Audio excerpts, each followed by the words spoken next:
Why the hell would anyone tell Jane, let it go? The world is already punishing him. Jane still had her human side when it came to her sister, her girlfriend Mary, and innocence.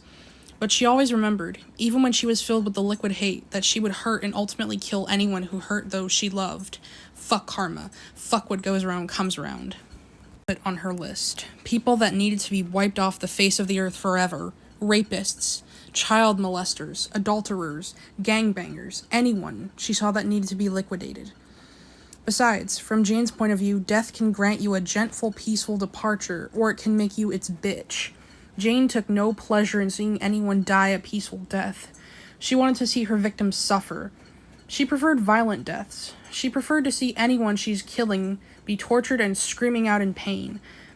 That's who Jane Richardson was. It was already 5 minutes after 10 p.m. as Jane was outside smoking a cigarette, letting her mind wander. Ever since being filled with liquid hate, another thing that was added on was that Jane could not get ill or have lung cancer from smoking cigarettes, and never succumb to alcohol poisoning if she ever decided to binge drink. After going to a doctor, the x-rays have showed her lungs to still be healthy, even though she's been smoking for 2 years and her vitals appeared normal. The crickets chirping on this cold California night in summer filled the air, providing a relaxing atmosphere, despite hearing music being played from the other side of town and having a late-night barbecue. "What you doing?" Jessie asked cutely. She came through the front door with a 6-pack of Coors Light and saw her sister sitting on the front steps of their house. "Just out here getting me a smoke and enjoying the peaceful night," Jane said, smoke drifting from her cigarette. "Have a seat, honey." "Want a beer?" Jessie asked, pulling one of the cans of Coors out, cracking the top and taking a drink. "Hit me." Jessie hands her sister a beer. Jane takes the first refreshing drink. "Damn, you must be thirsty," Jessie said, laughing. "You said that right," Jane replied, smoking her cigarette down to the butt, blowing smoke out into the cold night air. Jessie noticed her sister had been lost in thought ever since they left Applebee's that evening, despite the fact that Jane got her belly full and had a wonderful time with her little sister and Mary. "Jane, are you okay?" Jessie asked. She looked at Jane with concern, shortly after she was silent for the first few seconds. "You've been pretty quiet since we got home, and you've never been quiet when watching Room in Rome with Mary, and you've become really chatty. What's wrong, Janie?" Jane held the can of Coors Light that she was still drinking at her side, looking out into the distance, then sighed. "Nothing," she replied softly. "Come on, you can tell me. You've got to believe that," Jessie said, laying a hand on Jane's left shoulder. "It's not important," Jane said, drinking her beer. "Try me," Jessie said gently, petting her big sister. "You want to know? I'll tell you. You remember Brandon, don't you?" Duh, he was my ex who treated me like crap when I was 16. How could I not remember him? And he was the biggest drug user on the face of the planet. And he gave you some pretty fucked up shit that made you call him God, which made me want to vomit blood during that time. Jane rolled her eyes in disgust, finishing her beer and crushed the can. "You're not still thinking about wanting to kick his ass, are you?" Jessie asked. "Yes, as a matter of fact, I want to see that scrawny little long-haired Jet Li look-alike reject dead." "Jane, I told you to let it go," Jessie protested. "You remember what I said, that if anyone hurts those I love, you and Mary, that I will make sure they suffer. And you say that people change? Some do, but Brandon never did. Since 2009, I wanted nothing more than to have his head put on a fucking stick out in the backyard, and you did nothing but stop me from hurting that asshole. Jessie, he hurt you. He stole some stuff of yours.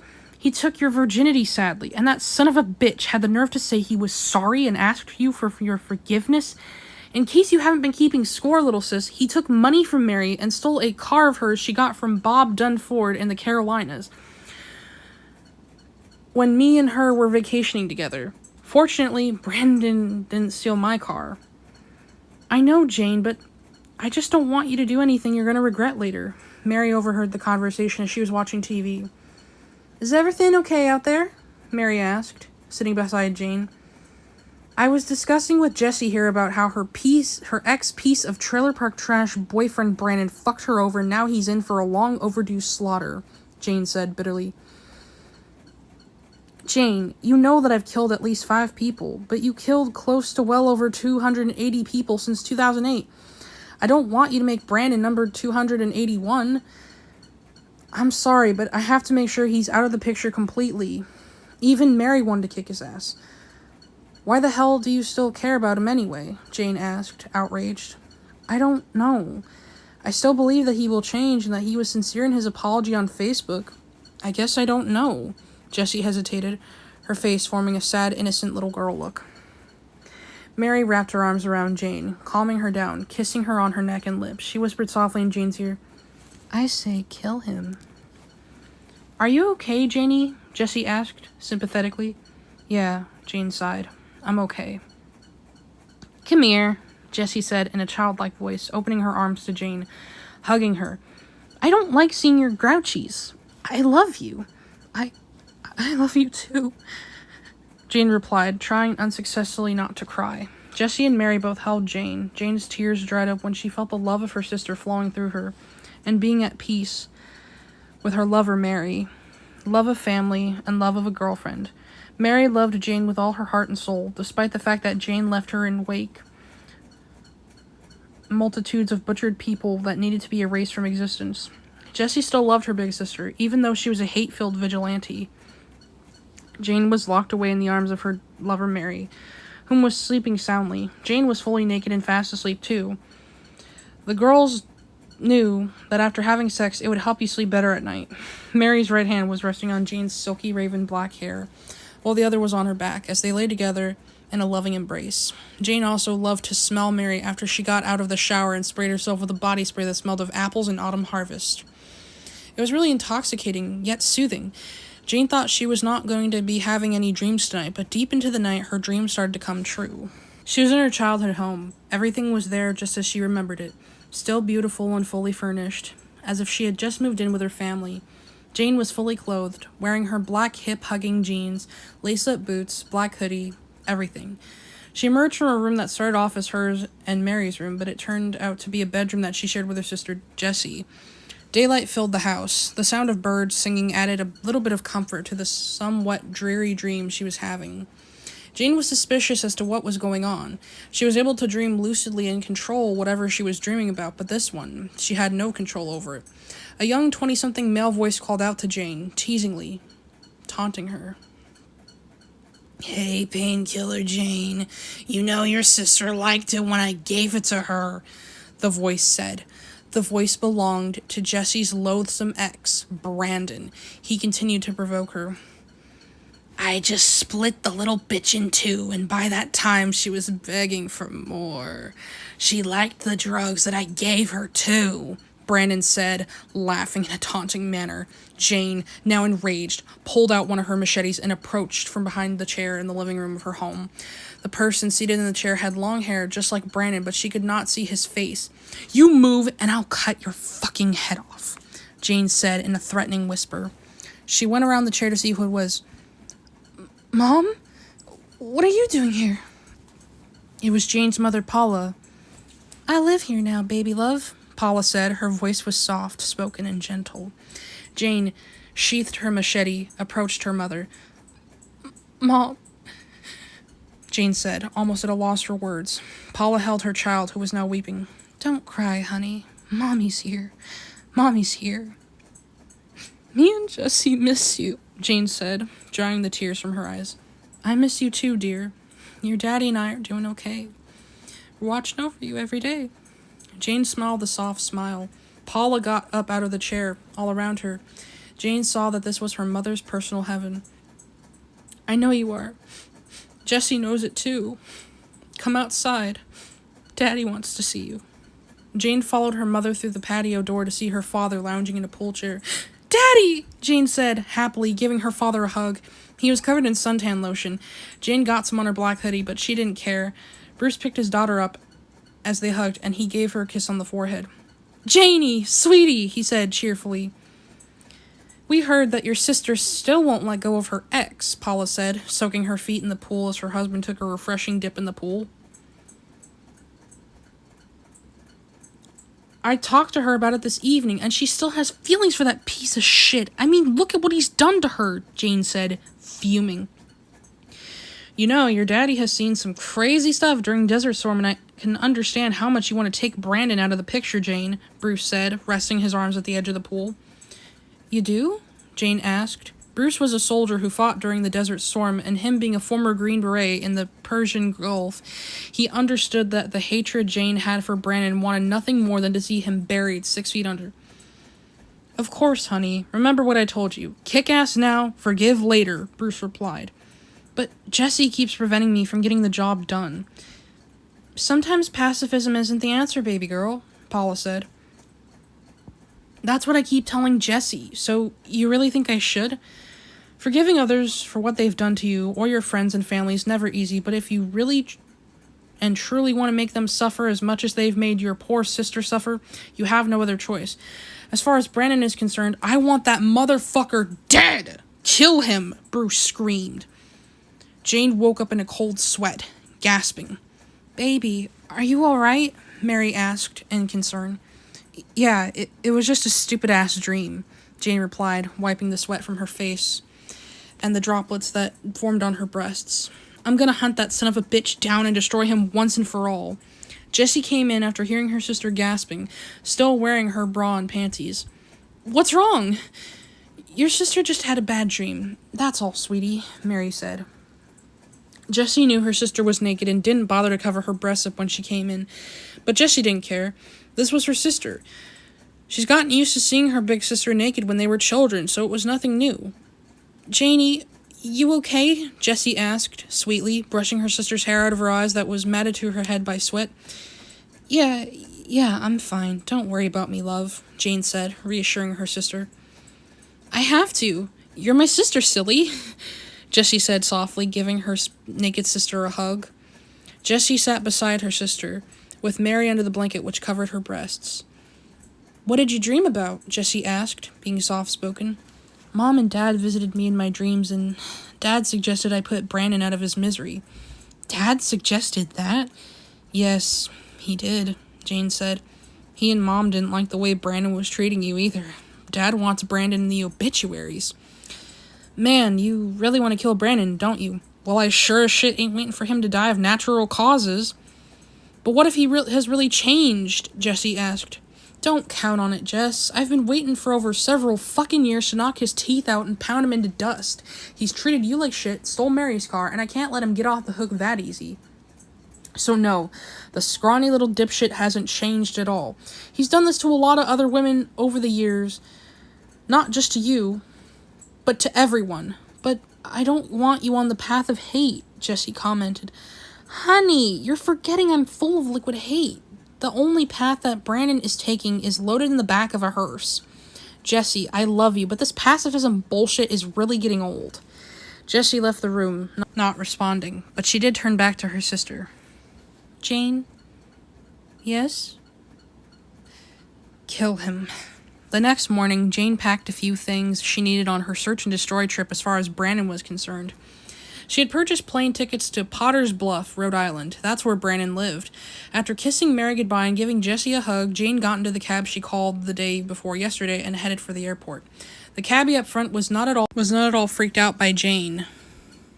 He had gotten many interesting and strange people in his cab before, so he was used to it.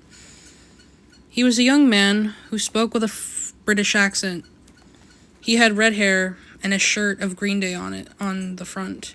Jane could tell this guy really liked rock music. He spoke to Jane. So where you head to today, miss? Potter's Bluff, Jane said. I have a big axe to grind with someone. Ooh, someone pissed in your cornflakes, huh? Pretty much. It's my little sister's ex-boyfriend. He really ruined her, I see. Yep, he used to live here in LA, but like a chicken shit, he fled. I told him I'd be coming for him in the end. I used to have the same problem we were having. Really now. My father escaped from me after he abused and beat my mom so much I couldn't handle it. She told me to let it go and that he would change and not hurt her again. Boy, was she so wrong. After I found him, let's just say he ended up a vegetable. I'm sorry your father was like that. My father never abused or hurt my mother in any way. He was a sweetheart. He was my rock and my shelter. I loved him so much. No need to apologize, sister. He had what was coming to him anyway. What about your father? My father, along with my mother, was murdered. Oh, I'm sorry for your loss, the cabbie said sympathetically. Thanks. The two arrive outside of the American Airlines airport. And here we are. How much do I owe you? $22.50, sister. Jane gave the cabbie $30. There's $30. Keep the change. Thank you so much, miss. God bless. Once Jane exited the cab, she went inside. She was going to take her machetes with her, but she had to do something about the metal detectors in the airport. She had to come up with a plan.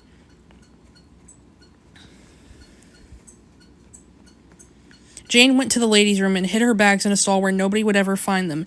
In order for her to disable the metal detectors, she had to go into another security room herself, but she had to take the form of a security guard. The ladies' room was deserted, so this was a perfect chance for Jane. She looked in the mirror. Her black clothing clad, black-eyed, black-haired, paled, white-skinned complexion changed into a female security guard. In full uniform, Jane left the bathroom casually and searched for the security room herself. As she came across the door, she noticed a male security guard left so he could go on a break. Jane found a switch that was labeled metal detector and turned the switch off. Now she'd be able to pass through without her weaponry being discovered. People didn't pay attention to her because they thought she was just a regular airport security guard. Of course, she would receive the occasional greetings from people, but that was okay. Jane went back to the women's restroom, changed back to her regular self, grabbed her bags, and proceeded through the metal detector. The guard at the metal detector didn't hear it go off because he thought Jane wasn't carrying anything metal on her personally. Sheaths for her machetes prevented them from showing up on a luggage x-ray scanner before she got onto her plane. Okay, you're all set, the airport employee said after Jane slid her bag through the scanner. Thanks. After Jane presented her tickets to the airport ticket taker, she boarded her plane and took her seat.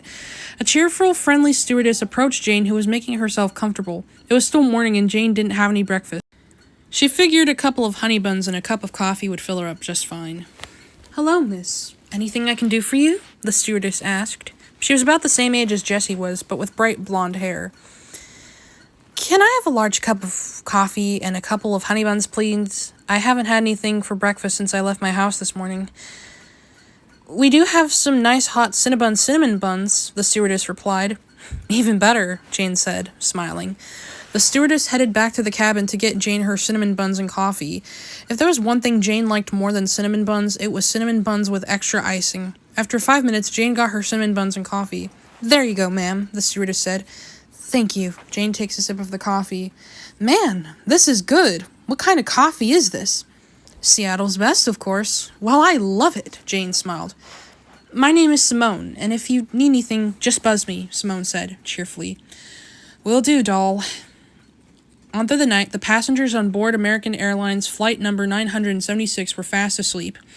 This was Jane's favorite part of being on the plane. She enjoyed the quietness and stillness of the plane, her thoughts flowing freely as she heard the gentle hum of the plane's engines. She looked outside her seat window and noticed it was a beautiful starry night, and she saw the moon shining bright, high above the clouds. It was really beautiful. She almost wished that Mary was with her, cuddling her and enjoying the moon together. The voice of the male pilot spoke up on the loudspeaker, but in a soothing, gentle tone. Good evening, folks. This is your captain speaking. It is exactly 11:55, 5 more minutes to midnight. I hope you're enjoying your flight and sleeping soundly. Now, without any further ado, you will be treated to audio visions, night visions for a more soothing sleep. Thank you for flying with us, and good night. Jane was not ready to fall asleep just yet. The best part about her having a seat by herself is nobody bothered her. She pulled out her iPhone and noticed that her little sister called her earlier. She called home to see if Jessie was okay. Hello? Hey, Jess. What's up? Not much, just waiting for Robot Chicken to come on. How about you? Same here. Just reading a copy of S.I. Swimsuit issue? That would be the one, kiddo. Hey, listen, sorry I didn't call you earlier. Things were kind of hectic at the airport, and I just couldn't get to my phone in time. It's okay, big sis. I understand. I just wanted to tell you that I love you and I miss you. I love you too. I'll see you at the airport in less than several days, if not earlier. Okay. Tell Mary I love her. I sure will. Enjoy Robot Chicken. Night-night, honey. Night. Jane turned off her iPhone and drifted off to sleep. If she had any dreams, there wouldn't be any. She was exhausted from the flight. The best part was she would get to sleep until the place arrived on the runway. Potter's Bluff was a sleepy little seaside town in the state of Rhode Island. People have dismissed the rumors of anyone having died and being brought back to life by the town's local undertaker and continue living as a reanimated corpse with no recollection of what had happened. None of that was true. It was an urban legend invented by teenagers to give everyone a good scare. As Jane arrived outside the Rhode Island Metro Air International Airport, she realized she was in the right place. This was Potter's Bluff. On her Google Earth app on her iPhone, she typed in Brandon's name and exact location, and it gave her the correct info. He lived in a boathouse which was located by the Arcana Bayside Harbor. Brandon's sorry ass had been kicked out of many a home, including Jesse's. She thought she had a soft spot for him and forgave him, but not so much now. Jessie understood that Jane needed to eradicate him, and she allowed it now. After picking up a rental car, Jane drove to the harbor in hopes of sending Brandon to his maker. To blend in with the others, Jane assumed the form of a tall, hulking male fisherman in black fishing gear, borrowed a boat similar to the ones you see on a Deadliest Catch, and headed out into the water. She always wanted to know how Rhode Island's coastal seafood would taste, and this would be the perfect chance to bring some home to her sister and Mary. Brandon wasn't home, but he was on his way back with some goodies for his place and some pot he scored from other local stoners. Brandon put the groceries and pot right inside of his boathouse, got onto a motorboat, and sailed out to where the fisherman was. Brandon noticed that he was having trouble with the netting. "You there!" Brandon called out. "Yes, sir," the fisherman responded. "I noticed you're having some trouble. Mind if I help?" "Oh, not at all. This damn net is tangled again. It's easy to set up, but it's a son of a bitch to untangle." Brandon sailed his motorboat close to the fisherman and got on board. "Here," Brandon said. "Let me give you a hand. Many people think that just because I'm a dumbass for smoking pot, I don't know shit about boats and anything nautical related. Is that right?" "Yeah, but I disregard the idiot part a lot." "That's the best thing to do." "What's your name, son?" "Brandon." He shook hands with him. "Benjamin, but you can call me Ben." "Okay, Ben, so have you caught anything so far?" "Got 15 big-ass king crabs," Benjamin said. "Wow, that's pretty good. As fast as me catching fish is concerned, the netting's been acting horrible, but thank God it didn't fail when I was catching some crabs." "Say, I got a spare net. It's brand new, but never been used." "Oh man, look at this. The net you're using, it's really old." "Son of a bitch. I told that first mate of mine to change it, but he never listened," Benjamin said. "Hold on, I'll get the net. Just wait here." "Okay." Benjamin's voice changed from his own to Jane's voice as he spoke to himself without Brandon hearing. "And pretty soon your stoner ass is going to be sleeping with the fucking fishes." "Here we go," Brandon said, getting back on Benjamin's boat. "Thanks," Benjamin said in his normal voice. "This should do it." The men hooked up the brand new netting.